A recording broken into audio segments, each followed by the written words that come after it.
Hello friends. तो आज मैं आपको पावर ऑफ कंपाउंडिंग बताऊंगा कि पावर ऑफ कंपाउंडिंग क्या होती है and why it is considered as the eighth wonder of the world. तो जो पावर ऑफ कंपाउंडिंग हम ये समझते हैं कि दो पर्सन है, जैसे पर्सन ए और पर्सन बी, दो पर्सन हैं। एक पर्सन ए है वो 30 साल के लिए इन्वेस्ट करता है और पर्सन बी है वो 15 साल के लिए इन्वेस्ट करता है। तो पर्सन ए की एज है 30 साल और पर्सन बी की एज है 45 साल।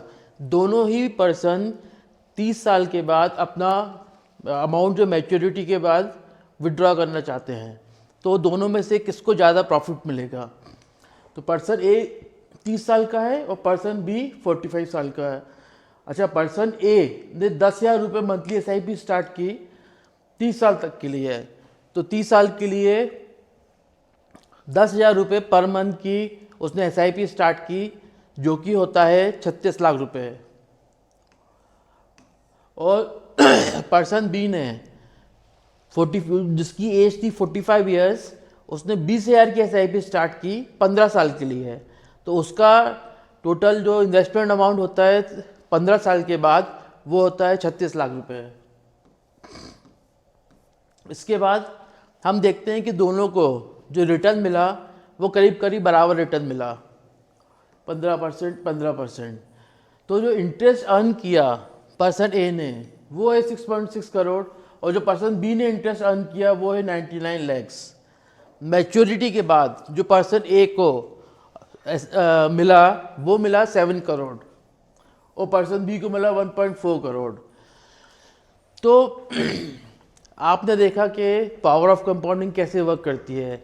दोनों पर्सन ए और पर्सन बी ने सेम अमाउंट जमा किया पर 36 लाख, लेकिन क्योंकि पर्सन ए की जो कंपाउंडिंग है वो जब वो 30 साल का था तब से स्टार्ट हो गई थी, पर और 30 साल के लिए पावर ऑफ कंपाउंडिंग की हुई। और पर्सन बी जो कि 45 ईयर्स का था उसकी पावर ऑफ कंपाउंडिंग 15 ईयर्स के लिए हुआ। तो सेम अमाउंट है, लेकिन अगर आप जो उसका पीरियड बढ़ा दोगे तो पावर ऑफ कंपाउंडिंग से इसको डिफरेंस कितना आया, करीब करीब 6 करोड़ 6 करोड़ रुपीस का डिफरेंस आया, जबकि दोनों ने सेम अमाउंट जमा किया था। तो अल्बर्ट आइंस्टीन ने बोला है कि power of compounding is the eighth wonder of the world. Those who understand will pay for it and those who don't understand will have to sorry, power of compounding is the eighth wonder of the world. Those who understand will get the benefit of it and those who don't understand will have to pay for it. तो person A and person B का आपने ये देखा। Next हम देखते हैं कि FD और रिकरिंग डिपॉजिट। मान लो आपको कन्फ्यूजन है कि FD में करवाएं कि रिकरेंट डिपॉजिट में करवाएं, दोनों में कन्फ्यूजन है आपको। तो FD जो होती है, ये मान के चलते हैं कि मान लो आपके पास 1 लाख रुपए है, तो 1 लाख रुपए को तो आप 1 लाख रुपए को जनरली लोग क्या करते हैं कि FD करवा दी उसकी। FD का मिनिमम जो टाइम पीरियड होता है वो 7 दिन होता है और मैक्सिमम होता है 10 साल। मतलब मैक्सिमम आप 10 साल के लिए FD कर सकते हो और मिनिमम आप 7 दिन तक कर सकते हो। इसके अलावा अगर आप देखते हो कि RD जो कि रिकरिंग डिपॉजिट होता है, तो रिकरिंग डिपॉजिट जो होता है आपका वो होता है एक टाइम पीरियड के बाद आपको सेम अमाउंट जमा करते जाना है पोस्ट ऑफिस में या बैंक में। तो जब आप ये देखते हैं इसके अंदर कि मान लो आपकी सैलरी मिली, मान लो आपकी 40,000 सैलरी है और आप केवल 5,000 ही सेव कर पा रहे हैं हर महीने, तो उसको कहते हैं रिकरिंग डिपॉजिट। मतलब हर महीने 5,000 रुपये आप डिपॉजिट करते जाइए तो आपको इंटरेस्ट मिलेगा उस हिसाब से। अच्छा, अगर आप अंतर क्या है दोनों में, फिक्स डिपॉजिट और RD में जो बेनिफिट मिलेगा वो फिक्स डिपॉजिट में ज़्यादा मिलेगा as compare to recurring deposit. तो हम देखते हैं, एग्जाम्पल से देखते हैं इसको। One more thing here is that कि जो TDS है, तो वो TDS 10 जो आपको FD है, FD में जो इंटरेस्ट है तो उस इंटरेस्ट पे 10,000 के ऊपर आपको एफडी में टैक्स डिडक्ट होगा, लेकिन आरडी में ऐसा नहीं होता है। एग्जाम्पल हम देखते हैं दो लोगों का। एक ने, हम ये देखते हैं कि एक ने 24,000 जमा किए एक साल में, पर्सन है। पर्सन बी ने 2,000 जमा किए एक साल के लिए। तो दोनों पर्सन ए और पर्सन बी ने एक साल में, पर्सन ए ने एक साथ जमा कर दिए 24,000 और पर्सन बी ने हर महीने 2,000 रुपये जमा कर रहा था, तो वो 24,000 रुपये हो गया। तो पर्सन ए ने भी 24,000 जमा किए और पर्सन बी ने भी 24,000 जमा किए। अब हम ये मानते हैं कि दोनों को रेट ऑफ इंटरेस्ट 9% ही मिल रहा है, तो दोनों को हमने मान लिया ये। और जो इसने इंटरेस्ट अर्न किया पर्सन ए ने वो 2234 है और पर्सन बी ने किया 1195 है। तो आपने देखा कि दोनों को रेट ऑफ इंटरेस्ट सेम है 9.5। मैंने अज्यूम किया है कि एफडी में मान लो आपको इतना मिला है और रिकरिंग में मान लो कितना। वैसे आजकल 9% नहीं है, एफडी में 6% to 7% तक ही मिलता है इंटरेस्ट। तो हमने मान लिया कि एक आपको 9% अगर इंटरेस्ट मिला भी है तो एफडी और आरडी में ये होता है कि एफडी में आपको ज़्यादा अमाउंट मिलेगा अगर एक साल बाद आपको पैसा निकालना है, और आरडी में कम मिलेगा, क्योंकि जो पावर ऑफ कंपाउंडिंग है एफडी में वो जल्दी स्टार्ट हो जाती है और आरडी में धीरे धीरे आप हर महीने 5,000 रुपये जमा कर रहे हो आरडी में, तो उसमें आपका इंटरेस्ट कम मिलेगा क्योंकि पावर ऑफ कंपाउंडिंग धीरे धीरे स्टार्ट होती है उसमें। तो आपने देखा कि मैच्योरिटी, फिक्स डिपॉजिट मैच्योरिटी में इसको 26,000 रुपये मिले, इसको 25,000 मिले। तो जो 1,000 का डिफरेंस है, ये डिफरेंस इसलिए है कि फिक्स डिपॉजिट में जो पावर ऑफ कंपाउंडिंग है बहुत जल्दी स्टार्ट हो जाती है as compare to recurring deposit, जिसमें धीरे धीरे पावर ऑफ कंपाउंडिंग होती है। और इसकी जो पावर ऑफ कंपाउंडिंग है, ये बड़े अमाउंट की पावर ऑफ कंपाउंडिंग पहले से स्टार्ट हो गई। स्टार्ट दोनों में हो जाती है, पावर ऑफ कंपाउंडिंग ए में भी हो जाती है पर्सन ए में, और पावर ऑफ कंपाउंडिंग बी में भी हो जाती है पर्सन बी में। लेकिन अंतर इतना है कि इसका 24,000 स्टार्ट हो जाता है जल्दी, उसका केवल 2,000 रुपये करके स्टार्ट होता है धीरे धीरे। तो इसका हमने देखा कि बंद। इसी तरह हम दूसरा एग्जाम्पल देखते हैं, ये वाला। तो इसमें भी यही हुआ है कि दो पर्सन हैं, पर्सन ए ने फिक्स डिपॉजिट किया 3,60,000 का और पर्सन बी ने 10,000 रुपये 3 साल के लिए किए। सेम है, पर्सन ए ने 36 लाख एक साथ जमा कर दिए, 3,60,000 एक बार में जमा कर दिया, और पर्सन बी ने वही 10,000 रुपये 3 साल के लिए जमा किए। तो 3,60,000 पर्सन ए ने भी जमा किया, 3,60,000 पर्सन बी ने भी जमा किया। अब दोनों को हम मान लेते हैं, अज्यूम कर लेते हैं कि चलो मोटा मोटी हम मान लेते हैं, जो कि अभी नहीं चल रहा है एफडी का रेट, हम मान लेते हैं कि 9% मिल रहा है, 9% इसमें और 9% इसमें मिल रहा है। तो जो टोटल इंटरेस्ट अर्न होगा वो 1,10,000 है और यहाँ पे 54,172 है। तो इसका और उसका आपने डिफरेंस देखा, 56,000 रुपीज़ का डिफरेंस आ रहा है। तो ये होता है पावर ऑफ कंपाउंडिंग का इफेक्ट। अच्छा, अब नेक्स्ट चीज़ मैं आपको बताऊंगा कि अगर आपको 1 करोड़ रुपए, आप चाहते हैं कि मुझे 1 करोड़ रुपए मिल जाए, आप क्या सभी चाहते हैं कि हमको 1 करोड़ रुपए मिल जाए? तो अगर आप ये चाह रहे हैं कि आपको 1 करोड़ रुपए मिल जाए, तो सबसे पहले आपको क्या देखना है? आपको देखना है कि आपकी एज क्या है और आप कितने साल के लिए इन्वेस्ट करोगे उसको। तो जैसे मान लो कि आपकी एज 20 ईयर्स की है और आप चाहते हो कि एट द एज ऑफ 60 मेरे पास 1 करोड़ रुपए हो जाए, तो आपको ये देखना पड़ेगा कि आप किस म्यूचुअल फंड में इन्वेस्ट कर रहे हो। दूसरी चीज़ आपको ये देखना पड़ेगा कि उससे आपको रिटर्न कितना मिल रहा है। तो अगर आपको ज़्यादा रिटर्न चाहिए तो आप स्मॉल कैप और मिड कैप में जा सकते हैं, लेकिन अगर आपको सिक्योरिटी प्लस स्मॉल इंटरेस्ट में आपका काम चल जाता है तो लार्ज कैप में जा सकते हैं आप। तो हम अज्यूम करते हैं कि अगर आप लार्ज कैप फंड्स में आते हैं तो हम सब अज्यूम करते हैं कि आपको 12% रिटर्न मिल रहा है।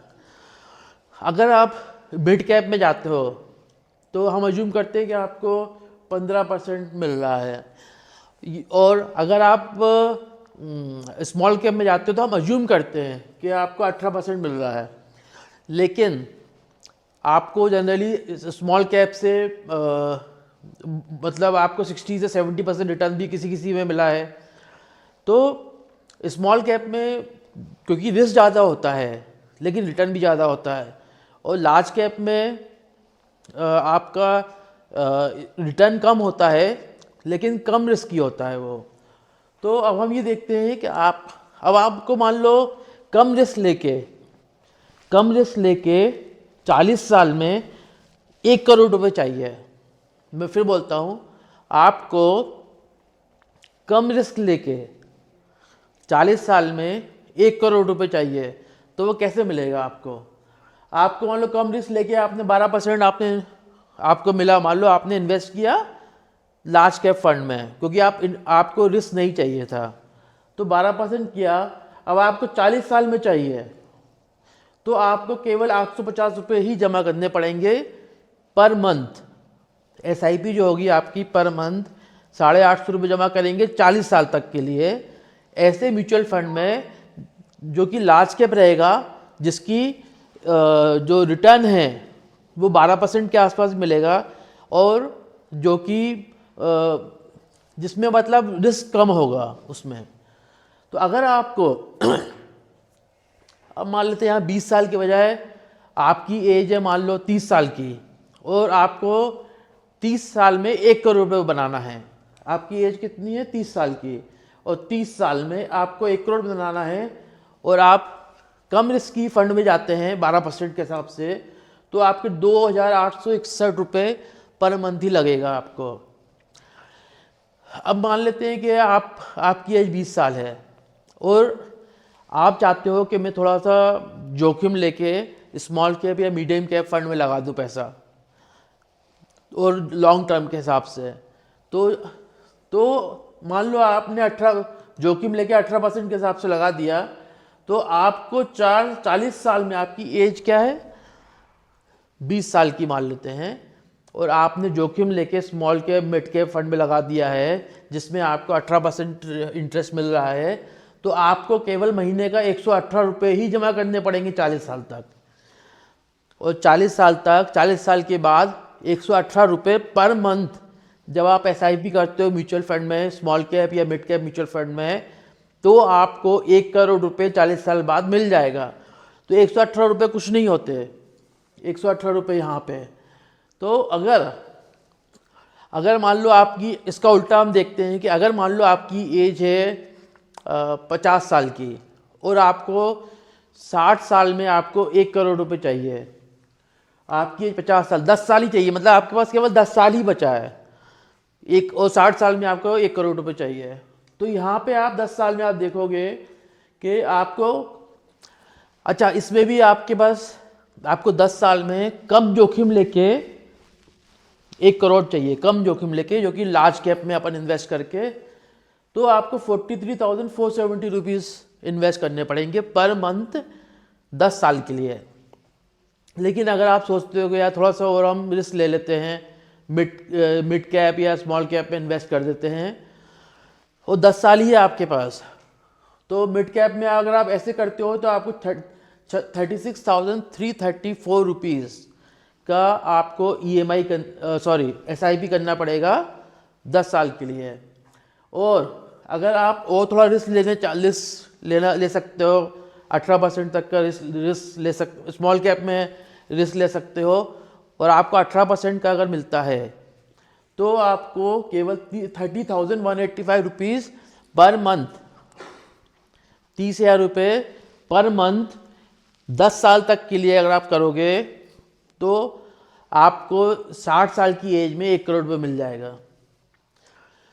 या अब मान लो सोचते हैं कि मान लो आपकी एज 20 साल ही है और आप बोलते हो कि नहीं यार मुझे 30 साल में फाइनेंशियल फ्रीडम, इंडिपेंडेंस चाहिए कि मुझे अब पैसे के बारे में सोचना ना पड़े, और 10 साल की आपकी, और आपकी एज क्या है? 20 साल की, और आप चाहते हो कि 10 साल में आपको मिल जाए, तो भी आपको इतना ही SIP जमा करनी पड़ेगी 43,000, और कम रिस्क ज़्यादा रिस्क लेना है तो 30,000 की 30,000 की SIP करनी पड़ेगी आपको।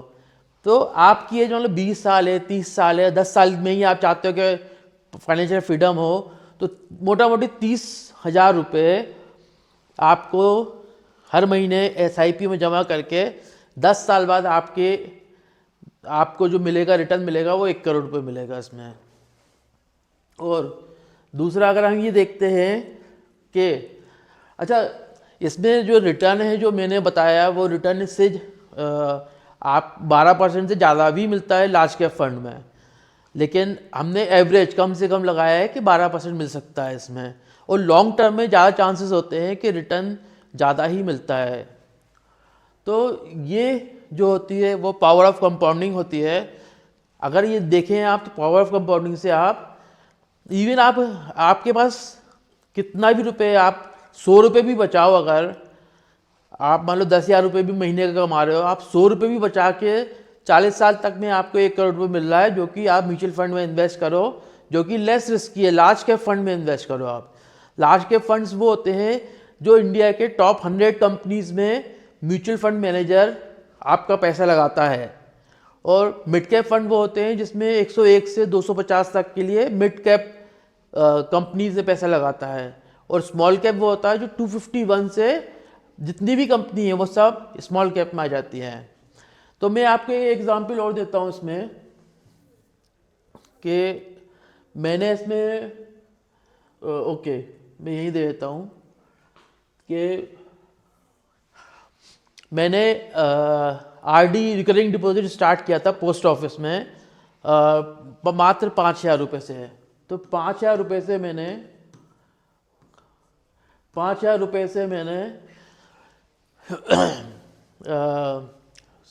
मैंने RD रिकरिंग डिपॉजिट स्टार्ट किया था, तो SIP नहीं, रिकरिंग डिपॉजिट स्टार्ट किया था मैंने। तो 5,000 रुपये में मैंने 5 साल के लिए तो 12 5 60,000 रुपीज़ साल में, 60,000 रुपीज़ साल में मैंने इन्वेस्ट किया उसमें। और ये 5 साल के लिए इन्वेस्ट किया तो मेरा इन्वेस्टमेंट 3 लाख हुआ। और 5 साल बाद मुझे 3,50,000 रुपये ही मिले। तो आपने ये देखा कि जो मैं इसमें जब मैं रिकरिंग डिपॉजिट किया मैंने बैंक में, तो 5 साल में मेरे को केवल 50,000 रुपये ही मिले। वही अगर मैं इसको किसी म्यूचुअल फंड में कर देता, कोई सा भी म्यूचुअल फंड, चाहे वो लार्ज कैप हो या मिड कैप हो या स्मॉल कैप हो, कोई भी म्यूचुअल फंड में कर देता है इसको, तो मेरा ये पैसा डबल हो जाता। क्योंकि मैंने आपको पहले भी बताया था कि डबल का रूल क्या होता है, रूल ऑफ डबलिंग क्या होता है, मैंने पहले ही बताया था कि अगर आपको 12%, it is called rule of 72, rule of 72। तो 72 का रूल ऐसा है कि अगर 12% मिल रहा है आपको, मान लो साल का, किसी भी म्यूचुअल फंड में, तो 12 6 72, मतलब 6 साल में पैसा डबल। अगर आपको 15% मिल रहा है किसी भी म्यूचुअल फंड में, तो 15 5 75, मतलब करीब करीब 5 साल में पैसा डबल। अगर आपको 18% मिल रहा है किसी भी म्यूचुअल फंड में, 18%, तो 18 4 72, तो आपका 4 साल में पैसा डबल। तो वैसे ही अगर आप म्यूचुअल फंड में, किसी भी म्यूचुअल फंड में इन्वेस्ट करते, तो आपका 5 साल में किसी भी म्यूचुअल फंड में पैसा डबल हो जाता। तो मेरा यही कहना है कि आप जाइए और अपना डीमैट अकाउंट खुलवाइए, उसके थ्रू आप अपनी मंथली SIP करते जाइए और आपको पता चलते जाएगा कितना बेनिफिट मिल रहा है। तो अगर आपको ये चैनल अच्छा लगा हो तो आप प्लीज़ इसको लाइक कीजिए, और अगर आपने सब्सक्राइब नहीं किया है तो इसको सब्सक्राइब कीजिए। और अगर आपको कुछ भी पूछना हो मुझसे तो आप कमेंट कर सकते हैं। मैं हर सबका कमेंट पढ़ के सबको रिप्लाई करता हूँ। तो आपको कुछ भी पूछना है प्लीज़ आप कमेंट कीजिए, तो मैं उसका आपको रिप्लाई दे दूँगा आपको उसमें। Thank you.